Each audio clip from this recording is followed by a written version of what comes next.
যে উমর যে রাস্তা দিয়ে হেঁটে যেতেন, ওই রাস্তা দিয়া শয়তান পর্যন্ত 40 দিন যাইতে ভয় পাইত। আল্লাহু আকবার, বলো না আওয়াজ দিয়ে আল্লাহু আকবার। 40 দিন যাইতে ভয় পাইতো। তাহলে সাধারণ সাহাবী নয়, যে সাহাবীর ব্যাপারে রাসূল আরবি সাল্লাল্লাহু আলাইহি সাল্লাম বলছেন যে লাউ কানা বাদি নবিয়ুল্লাহ কানা উমর, আমার পরে যদি কেউ নবী হইতো আল্লাহ তাআলা হযরত উমরকে নবী বানায়া দুনিয়াতে পাঠাইতো। সুবহানাল্লাহ। আল্লাহ তাআলা রাসূল বলে গেছেন উমর তো এমন উমর, যে উমরের সিদ্ধান্ত মতো, যে উমরের কথাগুলো এত পছন্দ হইতো, পরামর্শগুলো এত পছন্দ হইতো, তার পরামর্শ অনুযায়ী, তার সিদ্ধান্ত অনুযায়ী আল্লাহ তাআলা পবিত্র কোরআনের 21 জায়গায় আয়াত নাযিল করে দিয়েছেন। বলেন না উমরের দাম আছে না নাই? এভাবে আওয়াজ দিয়ে বলেন আছে না নাই? সেই উমর, সেই উমর দোস্ত একটু শোনো না, একটু শোনো। সেই উমর ঘর থেকে বের হয়ে যেতেন, রাস্তায় গিয়া ছোট ছোট গাছ হাতে নিয়ে বলতেন হায় হায় আমি যদি এই গাছের মতো একটা কর্কটা হইতাম, আমি যদি এই গাছের মতো একটা কর্কটা হইতাম, তাহলে মানুষে আমাকে কাটতো, আমাকে কেটে লাকড়ি বানাতো, আর লাকড়িটা চুলায় ঢুকায় দিত, আর চুলায় ঢুকায় দেওয়ার পরে চুলায় আগুনে ওই লাকড়িটাকে পুরে সারকার করে দিত। মাটির সাথে আমি মিশে যেতাম, আমি ছাই হয়ে যাইতাম, তারপরে তো আমার মালিক আল্লাহর সামনে আমাকে দাঁড়ানো লাগতো না।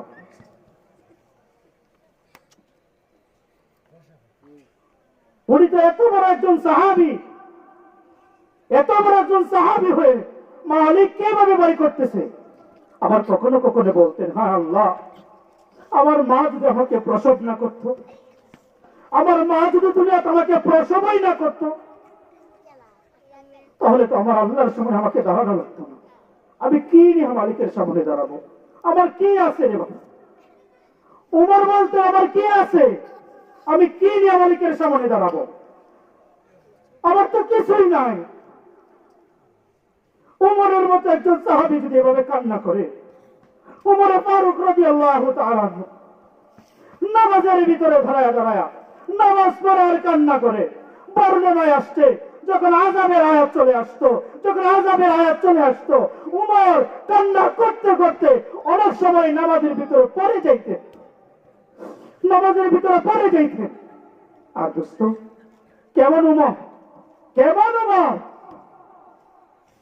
সেই উমরে ফারুক রাদিয়াল্লাহু তাআলা নামাজে দাঁড়াইছে, ইহুদের বাচ্চা উমরকে উমরের পেটে ছুরি দিয়ে আঘাত করলো। উমর এই আঘাতের মাঝে ধরলেন, রক্ত প্রবাহিত হচ্ছে, মসজিদের ভিতরে রক্ত পড়তেছে। সেই উমর মাটিতে পড়ে গেলেন, মাটিতে পড়ে যাইয়ে সেই উমর মাটির ভিতরে, মাটির মাঝে তার গাল ঘষে আর বলেন ওয়াহিলুল্লাহ ইয়া উমর ইল্লাম ইস্তাগফির লাকা রাব্বুক। উমর বলে এই উমর তুই কেন মানুষ হইলি? তুই মাটি হইতে পারলি না? আজকে যদি তুই দুনিয়া থেকে বিদায় নিস, আল্লাহর সামনে কি নিয়ে দাঁড়াবি? আল্লাহর সামনে কি নিয়ে দাঁড়াবি? সেই উমর চিৎকার করে করে মাটিতে মাথা ঘষে, গাল ঘষে আর চিল্লায়া চিল্লায়া কান্না করে আল্লাহর সামনে কি নিয়ে দাঁড়াবি? আল্লাহু আকবার বলে না? হ্যাঁ আওয়াজ দিয়ে বলেন আল্লাহু আকবার। তো মানুষেরটা সুন্দর না আল্লাহটা? বলেন না কেন? কারটা সুন্দর? বলেন না বাবা কারটা সুন্দর? এই বাবা আপনি বলেন না কারটা সুন্দর? মানুষের চিন্তাধারার মধ্যে যদি নাটের সিস্টেম করে দিত, আর যদি ঘুম থেকে উঠে দেখতো, সুস্থ মনে করতো যে মনে হয় এখানে স্বর্ণ মুদ্রা অনেক, ঘুম থেকে উঠে হাত পা পাওয়া যেত না। এই জন্য আল্লাহ তাআলা বলেন হে মানুষ, আমি তোমাকে দুনিয়ার যন্ত্র পাতির মতো বানাই নাই। আমি আল্লাহ তোমাকে এমন সিস্টেমে বানিয়েছি, এমন পদ্ধতিতে বানিয়েছি, দুনিয়ার চোর ডাকাত সব পেল, দুনিয়ার ইঞ্জিনিয়ার আমার মতো হতে পারে না, দুনিয়ার কোনো মানুষ আমার মতো তৈরি করতে পারে না, দুনিয়ার কোনো সৃষ্টি আমার সৃষ্টির মতো হতে পারে না, দুনিয়ার কোনো জিনিস আমার জিনিসের মতো হতে পারে না, দুনিয়ার কোনো কাজ আমার কাজের মতো হতে পারে না। আর সেই মানুষ তোমরা যারা আমার হাতের তৈরি, আমার কুদরতি হাত দিয়া, যাদেরকে আমি আল্লাহ তোমার চেহারা বানালাম আমার কুদরতি হাত দিয়া, খলক তুলিয়া দেয় আমার কুদরতি হাত দিয়া তোমার চেহারাটাকে ঘষে ঘষে বানালাম। সেই মানুষ একটু নিজের চেহারার দিকে তাকাও, আর ওই ইঞ্জিনের দিকে তাকাও, একটু নিজের বডির দিকে তাকাও, আর ওই মেশিনের দিকে তাকাও, ওই মেশিন চুরি হয়ে যায়, ওই মেশিন নষ্ট হয়ে যায়। আর তোমাকে আমি আল্লাহ এমন সিস্টেমে বানালাম, এমন একটা পদ্ধতিতে বানালাম, হাত তুমি বাঁকা করতে পারো, হাত তুমি বাঁকা করতে পারো, পা বাঁকা করতে পারো, কুলে পড়ে যায় না, আঙুল সোজা করতে পারো, আঙুল বাঁকা করতে পারো, কুলে পড়ে যায় না। সবকিছু অটোমেটিকলি আমি আল্লাহ তোমাকে বানায় দিলাম, আমি আল্লাহ তোমার করে দিলাম। আর সেই মালিকের যখন তুমি অকৃতজ্ঞতা প্রকাশ করো, যখন কৃতজ্ঞতা প্রকাশ করো না, তুমি কি জানো না আমার মালিক আমার আল্লাহ, আমি আল্লাহ তোমার বাবা, আমি আল্লাহ তোমার বাবা যে তোমাকে জন্ম দেওয়ার পরে একটা হুকুম না মানার কারণে তার দিলের ভেতরে কতই না কষ্ট আসে। আর আমি আল্লাহ নিজের হাতে বানায়া দুনিয়াতে তোমাকে ছেড়ে দিলাম। আমার হুকুম যখন তুমি মানো না, আমার হুকুম মানার সময় যখন দোকানে বসে বসে টিভি সিডি দেখো, বুড়া বয়সেও চষ্টলে বসিয়া অলঙ্গ বেহায়াপনা দৃশ্য দেখো, তুমি কি মনে করো আমি আল্লাহর কষ্ট লাগে না? কথা বলেন না, ঠিক নেই? আমি আল্লাহ তো তোমাকে আদর করে বানাইছিলাম, আমি আল্লাহ তো তোমাকে আদর করে বানাইছি। বলেন না আল্লাহর সৃষ্টি সুন্দর কিনা?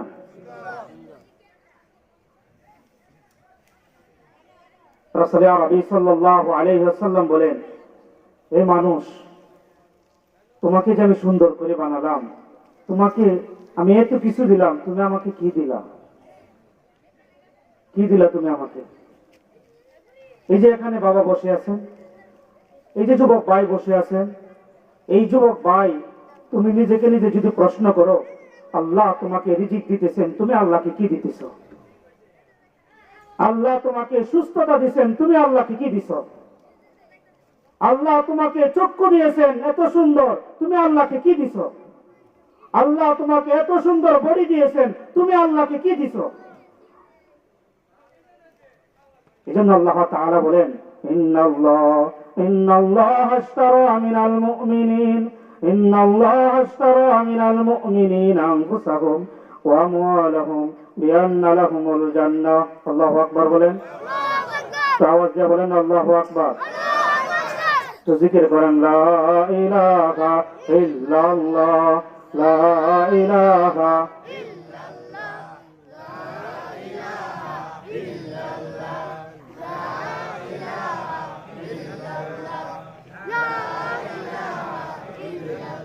লা ইলাহা ইল্লাল্লাহু মুহাম্মাদুর রাসূলুল্লাহ।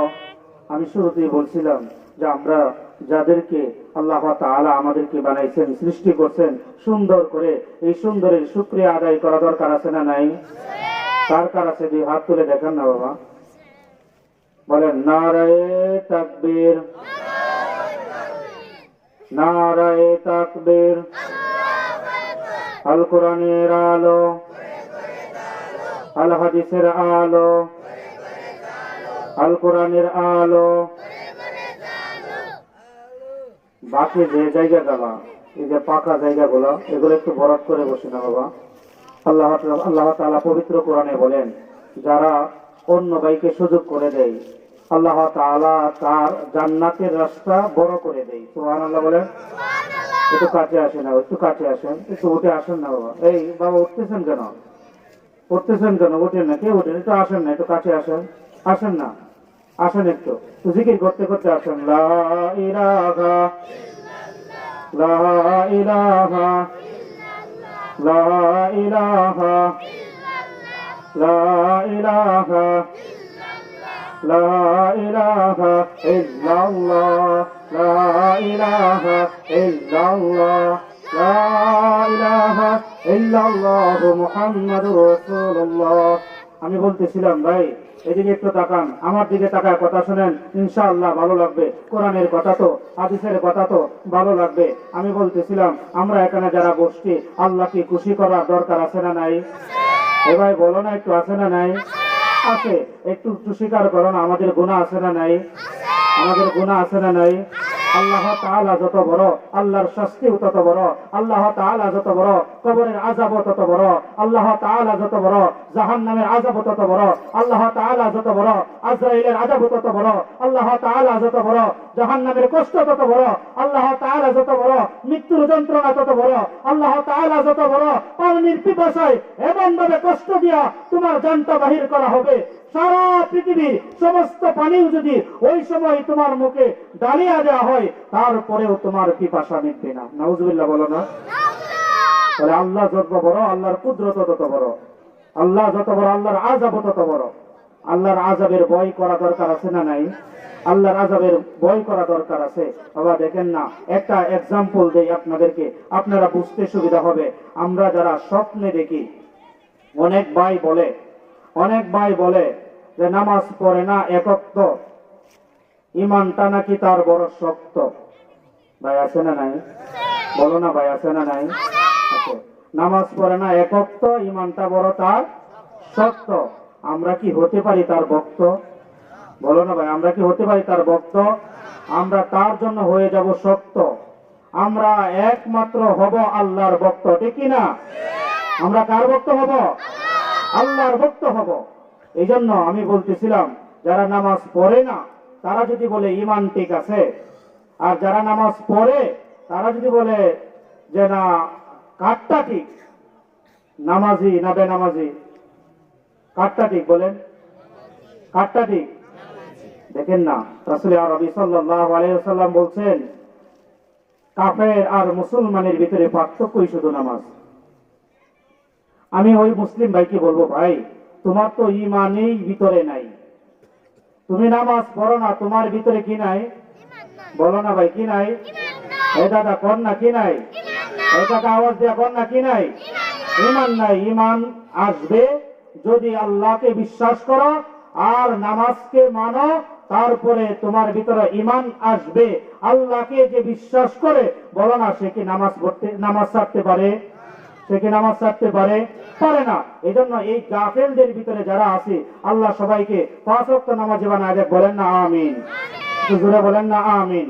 আমি বলতেছিলাম, যারা স্বপ্নে দেখে, অনেক সময় স্বপ্নে দেখে সে শান্তিতে বাগানে ঘুরতেছে, এমন হয় কি হয় না? হয়।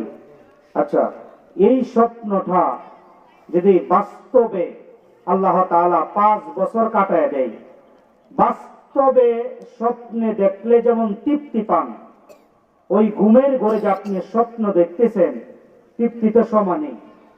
কি কোন সমান না? বলেন না কেন, সমান কিনা? সমান। কারণ ওটা তো আপনি বাস্তবেই দেখতেছেন, আপনি নিজে সরাসরি ফুল বাগানে ঘুরতেছেন, ভালো ভালো খাবার খাচ্ছেন। এই স্বপ্নের ভিতরেই যদি আল্লাহ তাআলা 5 বছর আপনাকে রেখে দেয়, শান্তি লাগবে কি লাগবে না? বলেন না বাবা, লাগবে কি লাগবে না? লাগবে। এবার আসেন না, অনেকেই আছে ঘুমের ঘরে, শাস্তির কারণ হয়। কিভাবে শাস্তি? অনেকেই আছে ঘুমের ঘরে দেখে বুবাই ধরছে, এমন হয় কি হয় না? হয়। বুবাই ধরছে, এরকম ব্যক্তি কে কে আছেন দেখি তো? আমি আছি। নাই বেশি আছে তো হাত তোলেন না। মাঝে মাঝে হয়। আমি বলতেছিলাম আপনাকে, ভাই, যে আপনাকে যে বুবাই ধরছে, বুবাই ধরলে শান্তি লাগে না কষ্ট লাগে? বলেন না একটু, শান্তি না কষ্ট? কষ্ট। কেমন কষ্ট? মনে হয় জীবন বের হয়ে যাচ্ছে।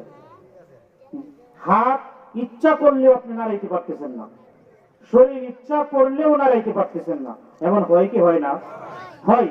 তাহলে হাত ইচ্ছা করলেও আপনি নাড়াইতে পারতেছেন না, শরীর ইচ্ছা করলেও আপনি নাড়াইতে পারতেছেন না, এরকম কষ্ট যাদের ঘুমের ঘরে হয়, বলেন তো ওই কষ্টটা যদি 5 বছর ঘুমের ঘরে রেখে দেয়, আপনার শান্তি লাগবে না অশান্তি? বলেন না বাবা, শান্তি না অশান্তি? অশান্তি। তাহলে আমি আপনাকে যে জিনিসটা বুঝাইতে চাইলাম, ইমাম গাজ্জালী রাহমাতুল্লাহ আলাইহি বলেন, ও দুস্থ বুজুর্গ, তোমার ঘুমের ঘরে যখন তোমাকে বুবাই ধরে, ঘুমের ঘরে যখন দেখো তুমি কষ্ট করতেছো, এটা যেমন তুমি বুঝো ঘুম ভেঙে গেলে, হায় হায় ঘুমের ঘরে আমার কতই না কষ্ট হয়ে গেল, অশান্তিতে পড়েছিলাম, কষ্ট পড়েছিলাম, আল্লাহ আমাকে রেহাই দিয়েছে। আর দুস্থ, তুমি মনে করো যে মালিকের হুকুম অমান্য করে করে সময়টা নষ্ট করতেছো, ওই মালিক তোমাকে যখন চিরস্থায়ী জাহান্নামে দিয়ে দিবে, বলো না দোস্ত শান্তি লাগবে না অশান্তি? কি লাগবে বলেন না একটু আওয়াজে, কি লাগবে? অশান্তি লাগবে। এই অশান্তি কি আমরা চাই? একসাথে বলেন না, আমরা চাই? আমরা অশান্তি চাই? কেমন অশান্তি হবে দোস্ত, কেমন অশান্তি হবে? দেখেন না, জাহান্নামের ভয়ে তো আমার চোখ কাঁদে না, জাহান্নামের ভয়ে আমার চোখ কাঁদে না, জাহান্নামের ভয়ে আমার অন্তর কাঁদে না। কান্নাওয়ালা চোখের বড় অভাব, জাহান্নামের ভয়ে কান্নাওয়ালা চোখের বড় অভাব, আল্লাহর ভয়ে কান্নাওয়ালা চোখের বড় অভাব। আল্লাহর ভয়কে এমন একটা অবস্থায় বানায় দিছি ভাই, জানাজা হইলে কেক কোনাকুনি দৌড়াইয়া যায়, মরিচ কেক ভাঙ্গিয়া ভাঙ্গিয়া যায়, মানুষের ফসল কেক ভাঙ্গিয়া ভাঙ্গিয়া যায়, দৌড়াইয়া তার জানাজা পড়তেই হবে। তার ভিতরে একটা অস্থিরতা আসে। বলেন তো দেখি, আপনি সাক্ষী দেন বা এখানে বসে, ও বাবা আপনি এখানে বসে সাক্ষী দেন, এই দুনিয়ার মাটিতে আরশের নিচে যতদিন কিয়ামত না হবে, কিয়ামতের আগ পর্যন্ত সে যদি জানাজা পড়তেই থাকে, আর যদি জানাজা পড়তেই থাকে, তারপরেও কি আল্লাহ তাআলা এক ওয়াক্ত ফরজ নামাজের সমতুল্য হবে? আওয়াজ দিয়ে বলেন না হবে? হবে না। এটাই সত্য। আপনি স্বীকার করলেও সত্য দোস্ত, স্বীকার না করলেও সত্য, কিয়ামত পর্যন্ত আপনি জানাজা পড়বেন, আর এক ওয়াক্ত ফরজ নামাজ আপনি ছেড়ে দিবেন, তার সমতুল্য হবে না। এজন্য নামাজের দরকার আছে না নাই? বলেন না আছে না নাই? আছে দোস্ত। আমি যেটা বলতেছিলাম, কান্নাওয়ালা চোখের দরকার। রাসূল হারাবি সাল্লাল্লাহু আলাইহি ওয়াসাল্লাম আমাদেরকে শিখায় গেছেন, দোস্ত তুমি তো গুনাহগার, তুমি তো গুনাহ করছো। ও দোস্ত, এই গুনার কারণে তোমার অন্তর শক্ত হয়ে গেছে, তোমার কলিজা শক্ত হয়ে গেছে।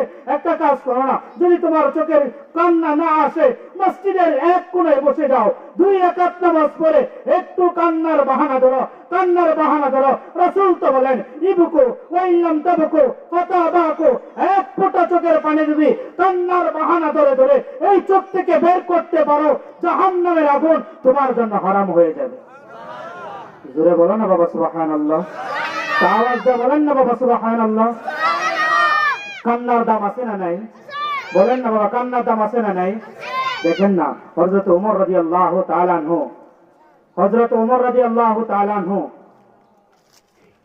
অনেক বড় সাহাবী, জান্নাতি সাহাবী, জান্নাতি সাহাবী, অনেক বড় সাহাবী। আমি আপনাকে যে জিনিসটা বুঝাইতে চাইতেছি, খারাপ লাগতেছে বাবা? এই বাবা খারাপ লাগতেছে?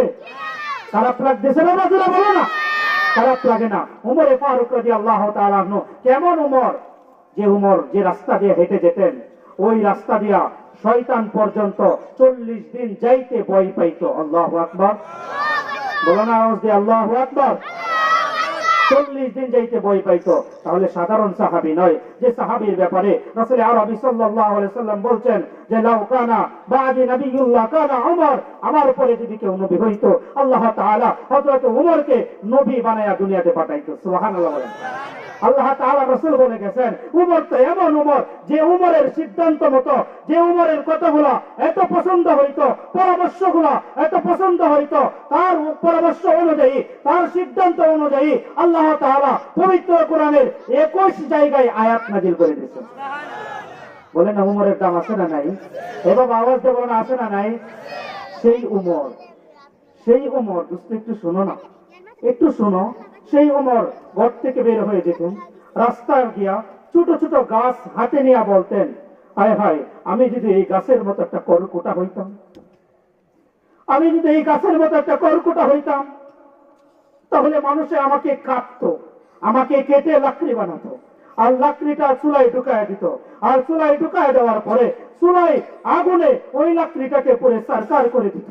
মাটির সাথে আমি মিশে যেতাম, আমি ছাই হয়ে যাইতাম, তারপরে তো আমার মালিক আল্লাহর সামনে আমাকে দাঁড়ানো লাগতো না।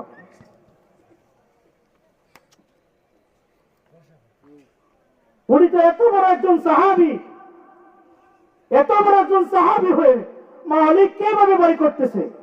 আবার কখনো কখনো বলতেন, হ্যাঁ আল্লাহ, আমার মা যদি আমাকে প্রসব না করত, আমার মা যদি দুনিয়াতে আমাকে প্রসবই না করত, তাহলে তো আমার আল্লাহর সামনে আমাকে দাঁড়ানো লাগতো না। আমি কি নিয়ে মালিকের সামনে দাঁড়াবো? আমার কি আছে রে বাবা? উমর বলতে আমার কি আছে? আমি কি নিয়ে মালিকের সামনে দাঁড়াবো? আমার তো কিছুই নাই। উমরের মতো একজন সাহাবী যদি এভাবে কান্না করে, উমর ফারুক রাদিয়াল্লাহু তাআলা নামাজের ভিতরে দাঁড়ায়া দাঁড়ায়া নামাজ পড়ে আর কান্না করে। বর্ণনায় আসছে যখন আযাবের আয়াত চলে আসতো, উমর কান্না করতে করতে অনেক সময় নামাজের ভিতরে পড়ে যাইতেন। আর দোস্ত, কেমন উমর,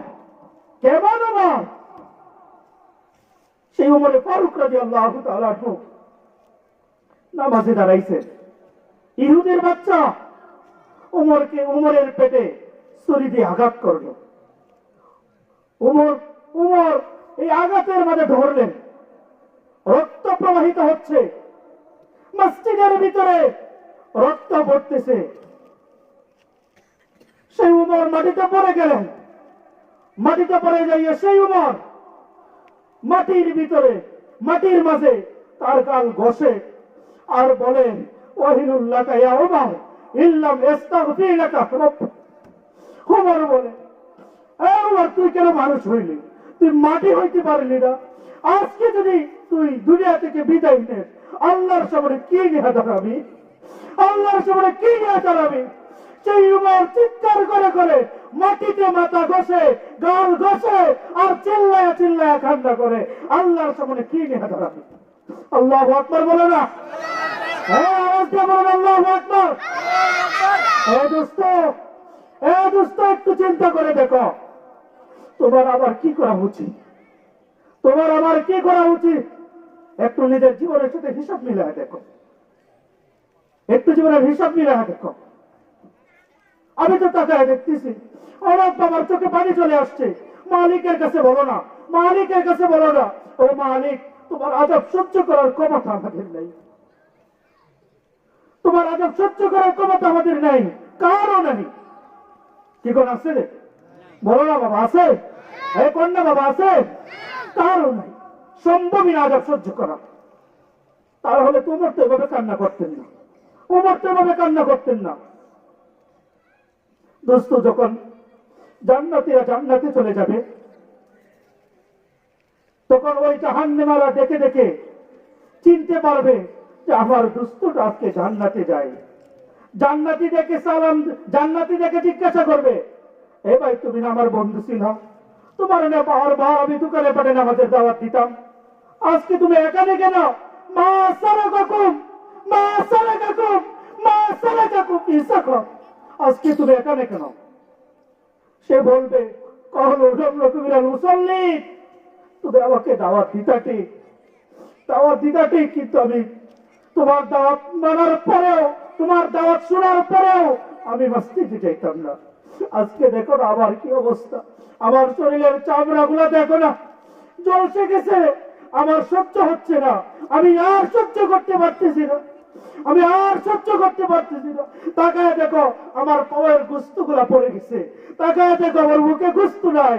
সে তার বন্ধুটাকে দেখে দেখে চিৎকার করে করে কান্না করবে আর বলবে, ও দোস্ত, আমাকে কি এখান থেকে একটু উঠানো যায় না?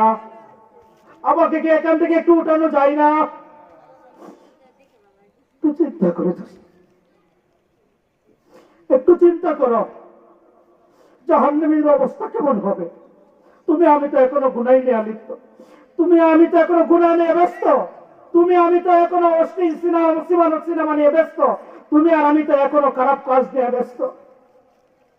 চোখের সামনে তরতাজা কত মানুষ চলে যাচ্ছে, সাদা কাপড় দিয়ে তাকে প্যাকেটিং করা হচ্ছে, তোমার সামনে বাঁশ কাটা হচ্ছে, তোমার সামনে কবর খনন করা হচ্ছে, তারপরেও তোমার বুঝে আসে না। ওমরে ফারুক রাদিয়াল্লাহু তাআলা আনহুর তো কত করুণ অবস্থা। আবু বকর রাদিয়াল্লাহু তাআলা আনহুর নেকি কম না বেশি? বলো না বাবা, কম না বেশি? এ বাবা, সবাই আওয়াজ দেওয়া বলো না, কম না বেশি? বেশি। আবু বকর কি করতেন জানেন? আবু বকর রাদিয়াল্লাহু তাআলা আনহু ঘর থেকে বের হয়ে গাছের পাতা ধরে টানতেন আর বলতেন, ইয়া লাইতানি কুনতু ওয়ারাকা,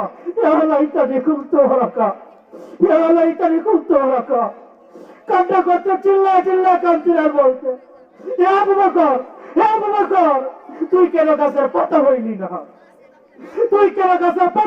না? যদি গাছের পাতা হইতি তাহলে তো আল্লাহর সামনে জানানো লাগতো না।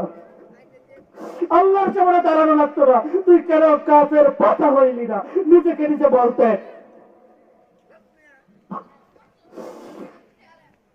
একটু চিন্তা করো রে বাবা, একটু চিন্তা করো। দুনিয়াতে চলতেছ, দুনিয়ায় ঘুরতেছ। আবু বকর যদি জান্নাতি সাহাবী হয়ে এমন ভাবে কাঁদে আর টেনশন হয়, আল্লাহর সামনে কি নিয়ে দাঁড়াবো? উমর এত বড় সাহাবী হওয়া সত্ত্বেও, জান্নাতি হওয়া সত্ত্বেও যদি টেনশন হয়, আল্লাহর সামনে কি নিয়ে দাঁড়াবো? আমাদের টেনশন করা দরকার আছে না ভাই? আসেনি ভাই?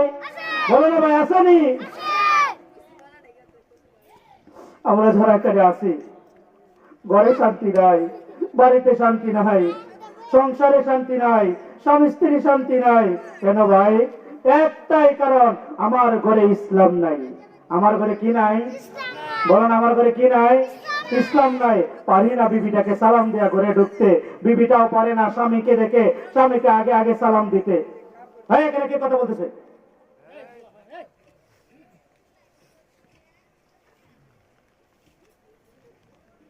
পারি না, আমি পারি না যে আমার ঘরে ঢোকার আগে আমি সালাম দেয়া ঢুকতে। ভাই লাভ কি জানো নি? তোমার ঘরে সালাম দেয়া ঢুকলে রহমত, আল্লাহ তাআলা রাসূল বলেন সালাম দেয়া ঢুকবা তুমি যেন রহমত নিয়ে ঢুকতেছো। সুবহানাল্লাহ কয় না? তোমার বিবি তোমাকে সালাম দিবে, স্বামীর জন্য সে বরকতের দোয়া করলো। স্বামী বিবিকে সালাম দিবে, বিবির জন্য বরকতের দোয়া করলো। মা সন্তানকে সালাম দিবে, সন্তানের জন্য বরকতের দোয়া করলো। সন্তান মাকে সালাম দিবে, মায়ের জন্য বরকতের দোয়া করলো। এই কাজগুলা আমাদের সমাজে খুবই কম। কথা ঠিক নেই? খুবই কম। কারণ আমার ঘরে ইসলাম নাই, আমার ঘরে চাই নামাজ নাই। আগের মা বোনেরা ঘরের কোনায় চাই নামাজ বিছাইয়া সন্তানের জন্য মাদ্রাসায় পাঠাইয়া দোয়া করত। আগের মা বোনেরা দোয়া করত।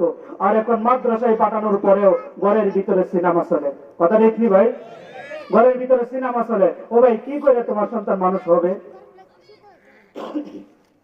সমস্ত নবী রাসূলরা পর্যন্ত সন্তানের জন্য দোয়া করছে, রব্বি হাবলি মিনাস সালিহিন। তুমি বাবা তো মসজিদে ঢুকে 2 রাকাত নামাজ পড়ে সন্তানের জন্য দোয়াটা পর্যন্ত করতে পারো না। রাসূল তো তোমাকে এই জিনিসটা শিক্ষা দেওয়া যায় নাই। রাসূলের উম্মত তো তুমি। রাসূল যেমন দামি, তুমিও তেমন দামি। আল্লাহু আকবার বলা যায় না? এবার একসাথে বলা যায় না আল্লাহু আকবার? কিন্তু তোমার দাম তুমি কেন বুঝো না? তোমার দাম তুমি কেন বুঝো না? আল্লাহ তাআলা বলেন, শুনো বাবা, আজকে যে বুঝতেছো না, ক্বালু ইয়া হাসরাতানা আলা ফাররাতনা ফীনা।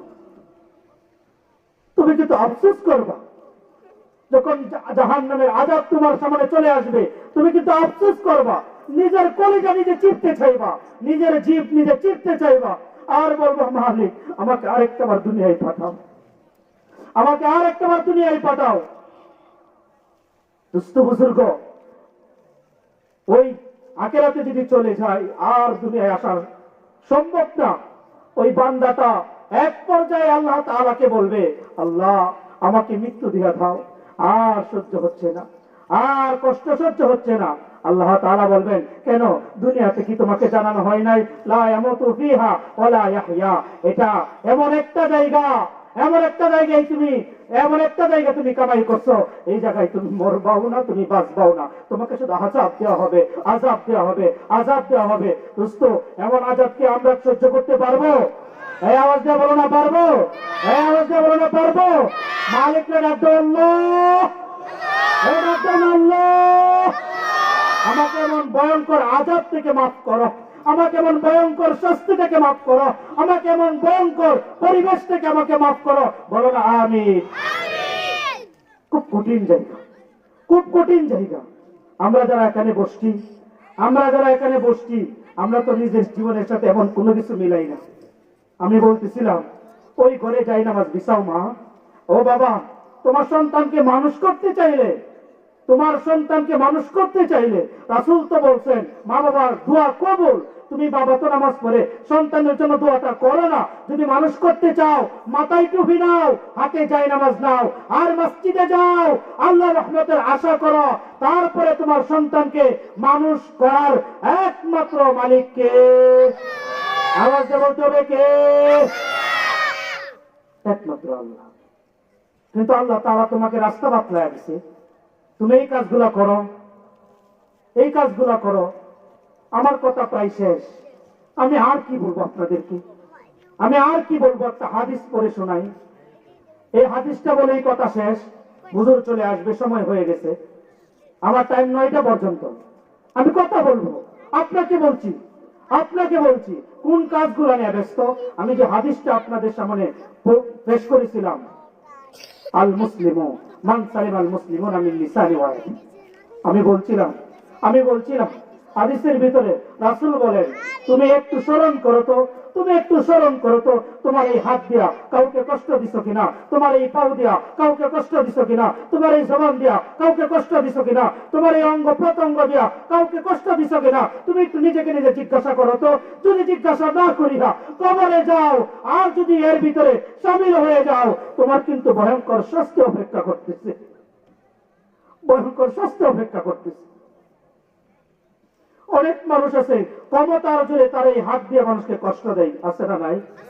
এবার আছে না নাই? অনেকেই আছে, অনেকে আছে তার গোষ্ঠীর শক্তি দিয়া, তার গোষ্ঠীর শক্তি দিয়া অসহায় মানুষগুলাকে নির্যাতন করে, আছে না নাই? জোরে করোনা বাবা, আছে না নাই? এমন নাফরমানের জন্য ভয়ঙ্কর শাস্তি অপেক্ষা করতেছে। ওই নাফরমান তোমাকে বলবো আমি, এখনো সময় আছে, এখনো সময় আছে। আল্লাহ রাসূল বলেন, ততক্ষণ ভালো মানুষ হইতে পারবা না, ততক্ষণ মুসলিম হইতে পারবা না, ততক্ষণ মুমিন হইতে পারবা না, যতক্ষণ পর্যন্ত তোমার এই অঙ্গ প্রত্যঙ্গ থেকে অন্য ভাই নিরাপদ না থাকবে, অন্য ভাই নিরাপদ না থাকবে। আর তুমি এতিম বাচ্চাটারে পাইলেই তাকে তুমি নির্যাতন করো, তার সম্পদ লুণ্ঠন করো। গরিব পাইলেই তোমার একটু দাপট বেশি, সমাজে একটু তোমার ক্ষমতা বেশি, ওই গরিব পাইলে তার সম্পদ লুণ্ঠন করিয়া বছরের বছর তুমি ভক্ষণ করতেছো। এমন নাফরমান হারামি আছে না নাই? এবার দূরে বলো না, আছে না নাই? আমি বলি, কিছু কিছু মানুষের শাস্তি আল্লাহ তাআলা দুনিয়াতেই দেখায় দেয়, দুনিয়াতেই দেখায় দেয়, আছে না নাই? আছে, আছে দোস্ত, আছে।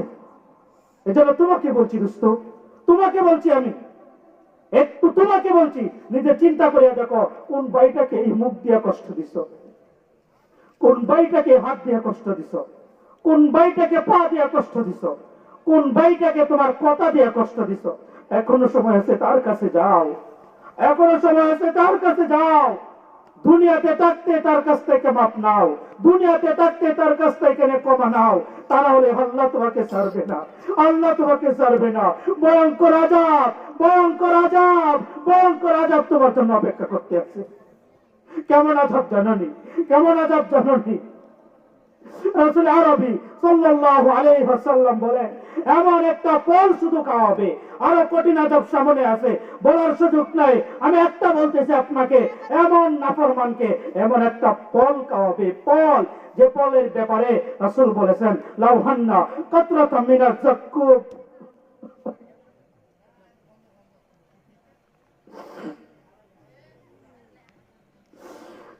লাউহান্না কাতরাতাম মিনাজ যাক্কুম। গভীর রাত্র হয়ে গেছে, তোমাকে বলছি দোস্ত, নিজের জীবনের হিসাব মিলাও। লাওয়ান্না কাতরাতাম মিনাজ যাক্কুম, রাসূল বলেন, একটা যাক্কুম ফলের একটা টুকরা যদি দুনিয়ায় নিক্ষেপ করা হতো, সমস্ত মানুষ, পশু পাখি, ঘাস বিষাক্ত হয়ে মারা যাইত। নাউজুবিল্লাহ, কোন নজরে মারা যাইত। কাল কিয়ামতের ময়দানে কাবার হিসেবে ওই নাফরমানকে আস্ত একটা যাক্কুম ফল দিবে খাবার জন্য। দোস্ত, একটু চিন্তা করো না, একটু চিন্তা করো না। আস্ত একটা ফল যদি তোমাকে খাবারের জন্য দেয়, আল্লাহ রাসূল বলছেন, একটা টুকরা দুনিয়াতে পড়লে সব বিষে ভরে যেত, আর আস্ত একটা ফল তোমাকে দেবে না ফরমান খাবারের জন্য। তোমার আমার উপায়টা কেমন হবে? কেমন ব্যথা শুরু হবে, কেমন নির্যাতন শুরু হবে, কেমন কষ্ট শুরু হবে? আল্লাহ তাআলার কাছে বান্দা বলবে, আল্লাহ আর সহ্য করতে পারতেছি, আল্লাহ আর সহ্য করতে পারতেছি না। আল্লাহ তাআলা বলবেন, যুক ইন্নাকা আনতাল আজিজুল কারীম। এইটা ফরমান, দুনিয়াতে তুমি নিজেকে নিজে বড় ক্ষমতাশীল মনে করতে, আছে না নাই? বলেন, আছে না নাই? ক্ষমতাশীল মনে করতে। তোমার ডাকে 20-50টা লোক চলে আসতো, তাদেরকে নিয়ে তুমি অসহায় মানুষের উপর নির্যাতন করতে। আজকে মজা গ্রহণ করো, আজকে স্বাদ গ্রহণ করো, আজকে মজা গ্রহণ করো, স্বাদ গ্রহণ করো। তোমাকে আমাকে বলবে কিভাবে সহ্য করবা বাবা? এ বাবা কিভাবে সহ্য করবা? উপরে আগুন সূর্যের তাপ, নিচে আগুন তামার মাটি, আর যদি তোমাকে আমাকে কিভাবে শাস্তি দেয়, কিভাবে সহ্য করবো? কিভাবে সহ্য করবো? এই জন্য আল্লাহ তাআলার কাছে ক্ষমা চাওয়া দরকার আছে না নাই? এই দোস্ত আছে না নাই? ক্ষমা চাওয়া দরকার আছে, ক্ষমা চাওয়া দরকার আছে। এই জন্য আমরা এখানে যারা বসছি, আমরা এখানে যারা বসছি, আর রাসূলের এই সুন্দর দাড়ি নিয়া সিনেমা দেখো না বাবা। আর এই রাসূলের সুন্দর দাড়ি নিয়া ষষ্ঠলে বসে বসে মানুষের গীবত করিও না বাবা। আর এই সুন্দর দাড়ি নিয়া নামাজি হইয়া আর রাসূলকে কষ্ট দিও না। রাসূল তো ওই জান্নাতে বসে বসে, ওই রওজায় বসে বসে রাসূল তো বলে, হে উম্মত, কি কইরা নামাজ পড়া তুমি উলঙ্গ বেহায়াপনার সিনেমা দেখো? কি করে দেখো, কি করে দেখো, কি করে দেখো? তোমার কি কষ্ট হয় না? আমি না তোমার রাসূল, আমি না তোমার রাসূল, তুমি না আমার উম্মত, আমি না তোমাকে মহব্বত করি, আমি না কাল কিয়ামতের ময়দানে মিজানের পাল্লার কাছে তোমার জন্য দৌড়াদৌড়ি করব, তোমার জন্য চিৎকার করব, তোমার জন্য ফরিয়াদ করব, আমি না তোমার জন্য করব? তাহলে তুমি কি কইরা এরকম সুন্দর জিনিসটা হইয়া, সুন্দর জিনিসটা কি কইরা ওই উলঙ্গ নারীদেরকে দেখো? কেমনে দেখো দোস্ত, কেমনে দেখো? এইসব সারা দরকার আছে না নাই? বলেন এইসব সারা দরকার আছে না নাই? দোস্ত আমরা জান্নাতে যেতে চাই তো ইনশাআল্লাহ? ঠিক আছে, আমরা জান্নাতে যেতে চাই তো ইনশাআল্লাহ? কে কে চান দুটা হাত তুলে দেখান, বলেন আল্লাহ, বলেন সবাই আল্লাহ। আমাদের সবাইকে, বলেন না আমাদের সবাইকে কবুল করে নাও, মাফ করে দাও, আর অপরাধ করবো না ইনশাআল্লাহ, আর ভুল করবো না ইনশাআল্লাহ। নামান হাত নামা। দোস্ত আলোচনা করতেছি, কষ্ট হইতেছে, কষ্ট হইতেছে। আবু বকর রাদিয়াল্লাহু তাআলা আনহু নীরবে বসতেন, নীরবে বসে বসে নিজের জীবনের হিসাব মিলাইতেন। এভাবে নিজের জীবনের হিসাব মিলাইতেন যে আমার কোন আমলটা আল্লাহ তাআলা কবুল করবে, আমার কোন কাজটা আল্লাহ তাআলা কবুল করবে। এভাবেই আমল হিসাব মিলাইতেন, কবর হিসাব মিলাইতেন। উসমান তো কবর দেখলেই কান্না করতেন। উসমান রাদিয়াল্লাহু তাআলা আনহু কবরটা দেখলেই দাঁড়ায় যাইতেন আর বলতেন, ও তো আমার এক মুসলিম ভাই, আমার মতোই দুনিয়াতে ছিল, আমার মতোই হাঁটাচলা করতো, আমার মতোই হাঁটাচলা করতো। আমার ভাইটা কবরে না জানি কেমনে আছে, না জানি কেমনে আছে। অন্যান্য লোকেরা জিজ্ঞাসা করতো, ভাই উসমান, এ ভাই উসমান, তুমি কান্না করো কেন? বলতে, তোমরা তো জানো না, কবর হলো মুসলমানের প্রথম গাঁথি। কবরে যদি ধরা খেয়ে যায়, কবরে যদি ধরা খেয়ে যায়, সমস্ত জায়গায় ধরা, সমস্ত জায়গায় ধরা, সমস্ত জায়গায় ধরা, সমস্ত জায়গায়। এই যে যারা চাতক পাখির মতো কথাগুলো শুনতেছেন, চাতক পাখির মতো আমার দিকে তাকিয়ে আছেন, চাতক পাখির মতো নির্বিঘ্নে ভিতরে কথাগুলো নিতেছেন, বলেন তো দেখি ভালো লাগে না খারাপ লাগে? ভালো লাগে। দোস্ত এটা তো কোরআনের কথা, আমাকে তো জিজ্ঞাসা করবে যে হুজুর, এই মাওলানা তুমি কি বলছিলা তাদেরকে, তুমি কি বলছিলা তাদেরকে? এই জন্য আমরা যারা এখানে আসি, আমরা যারা এখানে বসছি, আমাদের জীবনের হিসাব মিলানো দরকার আছে না নাই? আমাদের জীবনের হিসাব মিলানো দরকার আছে না নাই? এই জন্য আজকে দেখে আমরা এখানে যারা বসছি, যারা আমরা এখানে কথা বলতেছি, যারা আমরা শুনতেছি, আল্লাহ তাআলা যেন আমাদের উভয়কে আমাদের জীবনের হিসাব মিলে অন্ধকার কবরে যাওয়ার তৌফিক দান করেন। জোরে বলেন আমিন। আরো আওয়াজ দিয়ে বলেন আমিন, আরো আওয়াজ দিয়ে বলেন আমিন। হুজুর আসতেছে, অনেক বড় আলেম, তা তাকবীর দেওয়া যায় না? লিল্লাহি তাকবীর, লিল্লাহি তাকবীর, লিল্লাহি তাকবীর। আল কোরআনের আলো, আল কোরআনের আলো, আল হাদিসের আলো। আরেকটা দোয়া মাওলার কাছে আমরা করি, এই আসমানের নিচে জমিনের উপরে কোরআনের বিচার, কোরআনের বাস্তবায়ন হোক, এটা কারা কারা চান? কোরআন দিয়ে দেশ চলবে, এটা কারা কারা চান? সবাই চান তো? তাকবীর দেন, একটা তাকবীর দেন, আল্লাহু আকবার বলেন, আমরাও চাই আল্লাহ তাআলা যেন এই জমিনে কোরআনের শাসন চালু করে দেয়। আমাদের প্রত্যেকটা মানুষকে যেন এই সব আইন দেখছি, সব আইন দেখছি, সব আইন দেখছি, এখন একটা আইন আমরা যেন দেখে যেতে পারি, এটা হচ্ছে কোরআনের আইন। রাজি আছেন তো ইনশাআল্লাহ? আল্লাহ তাআলা যে কথাগুলো বললাম আমাকে আপনাদেরকে আমল করার তৌফিক দান করো। আমার কথা এখানেই শেষ করতেছি। ওয়া আখিরু দাওয়ানা আলহামদুলিল্লাহি রাব্বিল আলামিন। আসসালামু আলাইকুম ওয়া রাহমাতুল্লাহি ওয়া বারাকাতুহু।